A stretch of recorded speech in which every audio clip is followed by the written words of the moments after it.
Cube Radio. Salut, c'est Charles Dran avec l'équipe dans 5 minutes. On s'intéresse aux sciences, à l'histoire et à l'actualité. Aujourd'hui, on parle des hommes et des femmes face à la maladie. Sont-ils égaux face à la COVID-19? Il semblerait que non. On sait jusqu'à présent que la COVID-19 est la cause d'un plus grand nombre de décès chez les hommes que chez les femmes, mais les raisons demeurent toutefois assez mystérieuses, en tout cas incertaines. Voici Myriam Lefebvre. Les statistiques, même si elles ne sont que provisoires, parlent d'elles-mêmes. En Suisse, par exemple, alors qu'on recense plus de femmes atteintes de la maladie, soit 52,4% des cas confirmés, on recense inversement plus de décès chez les hommes, à 63,5% contre 36,5% chez les femmes. Une tendance similaire en Chine, là où la maladie s'est déclarée en décembre dernier, mais aussi en Italie, en Corée du Sud, en Espagne et dans d'autres pays. Évidemment, toutes les données ne sont pas encore compilées, mais ça donne une bonne idée de la répartition, surtout que des écarts liés au nombre de décès par sexe ont aussi été enregistrés en 2003 avec le SRAS et en 2013 lors d'une épidémie de coronavirus en Asie. Quelles explications à tout ça? Les facteurs sont difficiles à déterminer, mais jusqu'à date, on expliquerait la situation par la génétique, les hormones et par quelques autres causes sociologiques et démographiques. D'abord, la génétique. Le chromosome X contient de nombreux gènes liés à l'immunité. Chez les hommes, le chromosome X est présent qu'en un seul exemplaire. Or, les femmes ont 2 chromosomes X.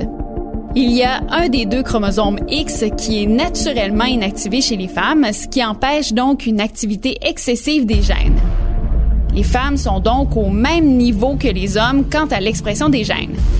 Cette inactivation-là est faite de façon aléatoire, donc soit sur la copie X de la mère, soit sur la copie X du père. Mais certains gènes, selon plusieurs études faites sur le sujet, pourraient échapper à cette inactivation, ce qui expliquerait que les femmes seraient plus susceptibles de développer des maladies auto-immunes, mais auraient une meilleure immunité contre les infections courantes et d'autres moins courantes, comme peut-être bien la COVID-19. Maintenant, les hormones. Eh bien, il y a une étude qui a été publiée en 2017 dans le Journal of Immunology qui montre un lien entre la production d'oestrogènes et les virus. Dans ce cas-ci, on a pris des souris des 2 sexes et de différents âges et on les a infectées du virus SARS-CoV-1 qui équivaut au virus du SRAS de 2003. Résultat, les souris mâles ont connu plus de décès que les souris femelles. Mais attention, lorsqu'on faisait l'ablation des ovaires ou encore lorsqu'on donnait aux femelles un traitement pour supprimer l'action des oestrogènes, ça entraînait une hausse de leur mortalité. Bien sûr, ici, on dit que c'est un élément de réponse, mais que ça explique pas tout. La différence de mortalité, on la constate même chez les personnes plus âgées, donc après la ménopause, lorsque le corps ne produit plus ses hormones, on enregistre quand même plus de décès chez les hommes que chez les femmes, tel que le démontre le scénario actuel de la COVID-19. D'autres comportements sont aussi à prendre en considération. Les comorbidités, comme l'hypertension, le diabète et les maladies cardio-respiratoires, touchent davantage les hommes que les femmes. On dit que les hommes fumeraient aussi plus que les femmes, donc seraient peut-être plus facilement contaminés, plus enclins à porter leurs doigts à leur bouche et plus à risque d'en mourir étant donné leur capacité pulmonaire réduite.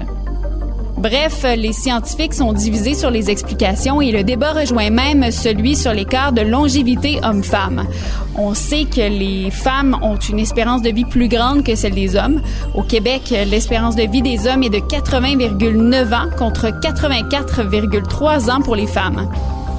Jusqu'à récemment, on justifiait cet écart-là par des causes sociologiques, mais depuis les dernières années, certaines différences biologiques, dont justement la génétique et les hormones, ont aussi ajouté des doutes.